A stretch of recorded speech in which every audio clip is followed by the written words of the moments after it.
जय हिंद दोस्तों, स्वागत है आपका आपके चैनल पे जिसका नाम है स्टूडेंट एकेडमी। और आज हम शुरू करने वाले हैं अपना फिजिक्स का एक नया चैप्टर जिसका नाम है मैग्नेटिक इफेक्ट ऑफ करंट। और इस चैप्टर के अंदर हमारे सामने जितने भी एमसीक्यू क्वेश्चन बनने वाले हैं या जो पेपर में आ सकते हैं उनकी जो है एक हम पूरी की पूरी जो है लिस्ट लेकर के आए हैं। इसमें तकरीबन हमारे पास में क्वेश्चंस होंगे 25 और 30 के बीच में क्वेश्चंस होंगे, तो उन क्वेश्चंस को हम करेंगे। और हमने आपको पहले भी बताया था कि हमारे एमसीक्यू क्वेश्चनों की एक सीरीज है जो हमारे इस चैनल पे वीडियो अपलोड होती हैं और पड़ी हुई हैं। सभी जो है उनको देखें और आपका यकीनन परीक्षा में जो मार्क्स हैं उसमें वृद्धि होगी। तो आइए शुरू करते हैं चैप्टर में। चैप्टर जो हमारा है, क्या है चैप्टर? चैप्टर हमारा है मैग्नेटिक इफेक्ट ऑफ करंट। तो मैग्नेटिक इफेक्ट ऑफ करंट के एमसीक्यू क्वेश्चंस शुरू करते हैं। सबसे पहले पहला क्वेश्चन आपके सामने ये रहा। What is the property of magnetic field is determine the force experienced by a moving charge। चुंबकीय क्षेत्र का वह गुण क्या है जो गतिमान आवेश द्वारा अनुभव किए जाने वाले बल को निर्धारित करती है? तो उसका आंसर है डायरेक्शन, दिशा है इसका आंसर। एक बार हम इंक ले लेंगे इसको। जी हाँ, अब ठीक है, ठीक है, direction. Next question, question number 2। Question number 2 देखेंगे। किसी धारावाही चालक के चारों ओर चुंबकीय क्षेत्र रेखाएं किस प्रकार व्यवस्थित होती हैं? How are magnetic field lines around a current carrying conductor arranged. तो किस तरीके से होती हैं? एक धारावाही चालक की बात करें हम तो ये हमारे पास में एक सर्किट है, ठीक है, ये सर्किट है, इसके अंदर इधर प्लस है इधर माइनस है।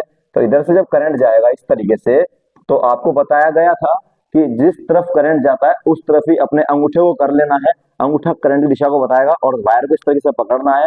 तो यहाँ पे मैक्सवेल का नियम लगा दो। तो जब आप मैक्सवेल यहाँ पे नियम लगाओगे तो अब मैग्नेटिक फील्ड लाइंस बनेंगी और वो किस तरीके से बनेंगी? वो बनेंगी इस तरीके से, ठीक है। तो आंसर क्या हो जाएगा आपका? वृत्ताकार लूप।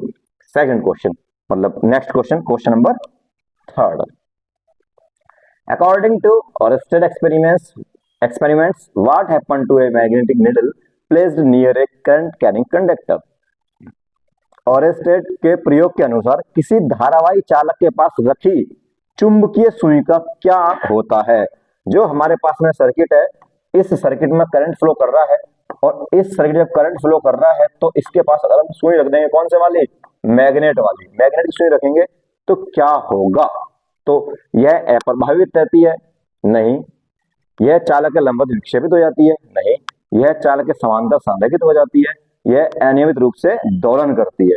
तो पहला question, it remain affected unaffected, गलत। दूसरा, it defect perpendicular to the conductor, ये जो चालक है उसके परपेंडिकुलर जो है क्या करती है? ये डिफेक्ट होती है। और it aligns parallel to the conductor, यह कंडक्टर के पैरेलल हो जाती है। और इट ऑक्सीलेट रैंडमली, यह लगातार हिलती रहती है। तो सही आंसर क्या है इसका? इट्स ऑक्सीलेट रैंडमली, यह लगातार ऑस्किलेट करती रहती है, लगातार दोलन करती रहती है अगर ये उसके पास रखी होती है। Question number 4, which rule help determines the direction of the magnetic field around a current carrying conductor. कौन सा नियम धारावाही चालक के चारों ओर चुंबकीय क्षेत्र की दिशा को निर्धारित करने में मदद करता है? फ्लेमिंग का लेफ्ट हैंड, दक्षिणावर्त अंगुष्ठ नियम, दक्षिणावर्त हथेली का नियम, लेंस का नियम। तो इसका आंसर होगा राइट हैंड थंब रूल। दक्षिण हाथ के अंगुष्ठ नियम जो है वो बताता है उसके चारों तरफ कैसी चुंबकीय क्षेत्र रेखाएं होंगी। Next question, what is the basic principle behind the construction of an electromagnet. Electromagnet जब हम बनाते हैं तो उसके पीछे बेसिक प्रिंसिपल क्या होता है, मतलब किस सिद्धांत पे वो बन पाती है? तो पहला, चुंबकीय प्रेरण, मैग्नेटिक इंडक्शन पे, ऐसा तो नहीं है। और दूसरा है magnetic field lines, electric current. तो इलेक्ट्रिक करंट पे डिपेंड करती हैं, अगर करंट होगा तो वहां पे इलेक्ट्रोमैग्नेट बन पाएगी।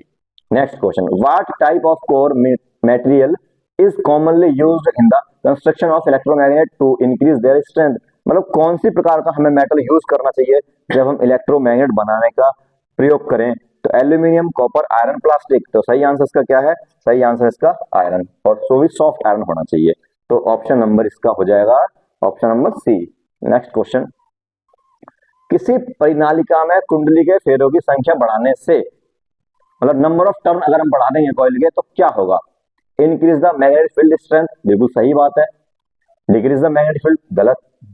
नो इफेक्ट द मैग्नेट गलत, रिवर्स द डायनेमिक्स गलत। तो सबसे पहला आंसर ए ऑप्शन वही सही आंसर है। Next question, question number 8, what is the purpose of using an electromagnet in an electric bell. जो हमारे पास इलेक्ट्रिक बेल है उसमें इलेक्ट्रोमैग्नेट का क्या पर्पस है यूज करने का, क्या उद्देश्य है। तो इसका उद्देश्य बताना है, टू प्रोड्यूस साउंड वेव, ताकि वो साउंड वेव उत्पन्न कर सके, टू जनरेट इलेक्ट्रिसिटी, इलेक्ट्रिसिटी बना सके, to amplify the current, current को बढ़ा सके, to attract and release hammer, जो हथौड़े को आकर्षण कर सके और छोड़ सके। तो सीधी सी बात है, इलेक्ट्रिक बेल क्या होती है, जो घंटी मतलब आवाज किस लिए होती है, साउंड पैदा करने के लिए। नेक्स्ट क्वेश्चन, किसी धारावाहिक परिनालिका यानी कि सोलेनॉइड के चारों ओर मैग्नेटिक फील्ड की प्रबलता, ठीक है, सोलेनॉइड की प्रबलता को उसमें से प्रवाहित धारा में वृद्धि के साथ किस प्रकार प्रभावित होता है। तो कहने का मेरा मतलब ये है कि अगर आप किसी भी सोलेनॉइड में करंट बढ़ा दोगे तो उसके अंदर क्या बढ़ जाएगा, अपने आप ही उसमें अपना मैग्नेटिक फील्ड इंक्रीज हो जाएगा। तो क्या होगा आंसर, बढ़ता है। Next question, question number 10, which device utilise the magnetic effect of current to convert electric energy into mechanical energy. कौन सा उपकरण विद्युत ऊर्जा को, कौन सी ऊर्जा को, इलेक्ट्रिकल एनर्जी को कन्वर्ट करता है किसके अंदर, मैकेनिकल एनर्जी में, यानी कि यांत्रिक ऊर्जा में परिवर्तित करता है। कौन सा है, परिवर्तित करने के लिए धारा के चुंबकीय प्रभाव का उपयोग करता है। तो जो इलेक्ट्रिक एनर्जी को किसमें करता है, मैकेनिकल में। अब मैकेनिकल में क्या होता है, काम होता है। तो पहली बात तो ये है कि जो लाउड स्पीकर है, लाउड स्पीकर क्या करता है, वो तो इलेक्ट्रिक एनर्जी को साउंड एनर्जी कन्वर्ट करता है।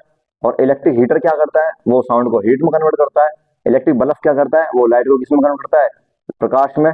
और सोलर पैनल वो भी किसके में काम करता है, उपयोग में। एक बार क्वेश्चन दोबारा से पढ़ेंगे, कौन सा उपकरण विद्युतीय ऊर्जा को यांत्रिक ऊर्जा परिवर्तित करने के लिए धारा के चुंबकीय प्रभाव का उपयोग करता है, किसका करता है, विच device use the magnetic effect of current. जो मैग्नेटिक इफेक्ट ऑफ करंट है उसका प्रयोग करता है वो इलेक्ट्रिक एनर्जी को कन्वर्ट करने के लिए, किसके अंदर, मैकेनिकल एनर्जी के अंदर। तो सबसे पहले इसका आंसर होगा लाउड स्पीकर, ठीक है। लाउड स्पीकर क्या करता है कि वो यांत्रिक ऊर्जा को कन्वर्ट करता है इस मैग्नेटिक के आधार पर, ठीक है। नेक्स्ट क्वेश्चन, क्वेश्चन नंबर 11, किसी परिनालिका के अंदर चुंबकीय क्षेत्र की दिशा क्या होती है जब उसमें प्रवाहित धारा की दिशा उलट दी जाती है। तो दिशा भी उलट जाती है, यानी कि what happen the direction of the magnetic field inside the solenoid when the direction of current flow through it reserve. जब करंट की दिशा बदल देते हैं, जैसे इस सर्किट है, ठीक है, इस तरीके से इसमें क्या हो रहा है, इसमें करंट फ्लो हो रहा है, ये प्लस है ये माइनस है, इधर करंट जा रहा है। और मान लो कि इसमें दिशा किधर है, इधर है। लेकिन अगर हम करंट की दिशा को चेंज कर देंगे, इधर कर देंगे, तो इसकी दिशा भी क्या हो जाएगी, ये भी चेंज हो जाएगी, ऐसे हो जाएगी, पलट जाएगी ये भी। तो ऑप्शन क्या हो जाएगा, ये डी आंसर इसका हो जाएगा। नेक्स्ट क्वेश्चन, कुंडली में तार के फेरों की संख्या में वृद्धि के साथ परिनालिका द्वारा उत्पन्न चुंबकीय क्षेत्र की ताकत किस प्रकार बढ़ती है। तो ये होती है डायरेक्टली प्रोपोर्शन, लगातार बढ़ती है, ठीक है, बढ़ जाती है। इसका आंसर भी ये होगा, जितने ज्यादा नंबर ऑफ टर्न होंगे ना उतने ही ज्यादा उसके अंदर क्या होगा, उसके अंदर मैग्नेटिक फील्ड होगा। Next question, in A solenoid the direction of the magnetic field inside the coil is determined by, किसके द्वारा उसको निर्धारित किया जाता है। तो यहाँ पे बताना है हमें, तो हम यहाँ पे यूज करेंगे कौन सा, दक्षिण हस्त अंगुष्ठ नियम, ए ऑप्शन इसका हो जाएगा। तो इसका प्रयोग करके ही हम इसमें क्या बताते हैं, मैग्नेटिक फील्ड लाइंस की दिशा बताते हैं। निम्नलिखित में से कौन विद्युतीय चुंबकों का अनुप्रयोग नहीं है, मतलब विद्युतीय चुंबक का यूज कहाँ नहीं होता। तो इसमें होता है, इसमें होता है, विद्युत बल्ब में नहीं होता, ठीक है, बाकी सभी में होता है। नेक्स्ट क्वेश्चन, जब किसी सोलेनॉइड से प्रवाहित धारा बढ़ा दी जाती है तो उसके द्वारा उत्पन्न चुंबकीय क्षेत्र की शक्ति पर क्या प्रभाव पड़ता है। तो क्षेत्र क्या होता है उसका, बढ़ जाता है, इंक्रीज हो जाता है। तो ऑप्शन जो है इसका ए है।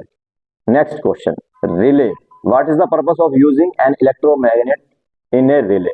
रिले में विद्युत चुंबक का उपयोग करने का उद्देश्य क्या होता है। तो रिले में विद्युत चुंबक का उद्देश्य होता है कि to produce sound wave, to amplify the current, to act the switch, to generate the heat. तो करंट को क्या करते हैं, सॉरी साउंड को क्या करते हैं, प्रोड्यूस करने के लिए इसका प्रयोग किया जाता है। Next question, question number 17, what type of core material is preferred for making an electromagnet. तो इलेक्ट्रोमैग्नेट बनाने के लिए किस प्रकार का जो है हमें मटेरियल यूज करना होता है, तो इसका तो आप ही करेंगे, ये होमवर्क आपके लिए है। ठीक है, ये क्या है, ये होमवर्क है, इसका आपको आंसर बताना है। आसान है, मैं बता चुका हूं इसके जैसा ही। Next question, which of the following device utilise the magnetic effect of current to convert electric energy into kinetic energy. ये तो इलेक्ट्रिक एनर्जी को काइनेटिक एनर्जी में कन्वर्ट करता है, तो इसका तो आंसर आपको दिखाई दे रहा होगा सामने ही है। तो ये भी आपके लिए क्या है, होमवर्क है, इजी क्वेश्चन है। नेक्स्ट क्वेश्चन, किसी परिनालिका द्वारा उत्पन्न चुंबकीय क्षेत्र शक्ति उसमें प्रवाहित धारा वृद्धि कर दी जाती है तो किस प्रकार प्रभावित होती है। सेम रिपीट क्वेश्चन है, इसको भी आपको खुद ही करना है अगेन।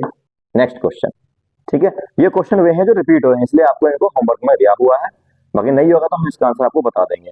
एक विद्युत घंटी में हथौड़ा घंटे पर किस कारण से प्रहार करता है। In a electric bell the hammer strike on a gong due to the, ठीक है, तो इसका मैग्नेटिक इंडक्शन के कारण, चुंबकीय प्रेरण के कारण ऐसा होता है। जब कुंडली में तार के फेरों की संख्या बढ़ा दी जाती है तो सोलेनोइड द्वारा उत्पन्न चुंबकीय क्षेत्र की ताकत पर क्या प्रभाव पड़ता है, बढ़ता है। यह क्वेश्चन बहुत बार बार रिपीट हो रहा है। निम्नलिखित में से कौन सी धारा का अनुप्रयोग नहीं है। इसका अनुप्रयोग नहीं है विद्युत बल्ब। नेक्स्ट क्वेश्चन, किसी सोलेनोइड द्वारा उत्पन्न चुंबकीय क्षेत्र की ताकत इस बात पर निर्भर करती है इससे गुजरने वाली धारा से, परिनाली की लंबाई से और नंबर ऑफ टर्न से, यानी कि इसका ऑप्शन है डी, सभी इसके ऑप्शन सही हैं। नेक्स्ट क्वेश्चन, किसी सोलेनोइड के अंदर चुंबकीय क्षेत्र की दिशा निर्धारित करती है। यह क्वेश्चन भी रिपीट है, इसका भी आपको क्या करना है, खुद ही करना है। इसका भी ऑप्शन आपको कमेंट बॉक्स में बताना है सही क्या है। नेक्स्ट क्वेश्चन, विद्युतीय मोटर के कार्य करने के पीछे मूल सिद्धांत क्या है। मतलब जो इलेक्ट्रिक मोटर है उसके पीछे मूल सिद्धांत क्या है, तो उसके पीछे मैग्नेटिक इफेक्ट ऑफ करंट, इसका आंसर है बी।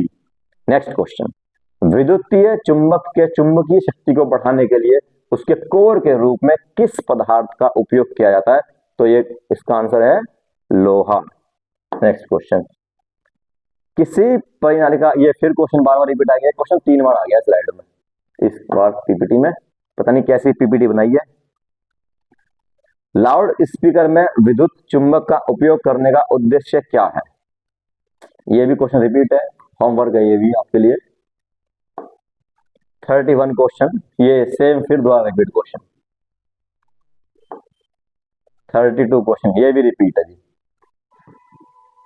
सारे के सारे सवाल आपके रिपीट हुए हैं और आपकी क्लास खत्म हो गई। बड़ी छोटी क्लास रही आपकी, पर चलो कोई बात नहीं, जो क्वेश्चंस रिपीट हुए वो आपके लिए रिवीजन में अच्छा रहेंगे, बार बार रैक करोगे तो याद रहेगा।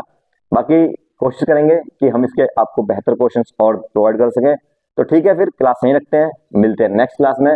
तब तक के लिए धन्यवाद, पढ़ते रहिए, बढ़ते रहिए। अगर आपको हमारी क्लासें पसंद आती हैं तो इसको, हमारे चैनल को लाइक करें, सब्सक्राइब करें, शेयर करें। ठीक है, जय हिंद।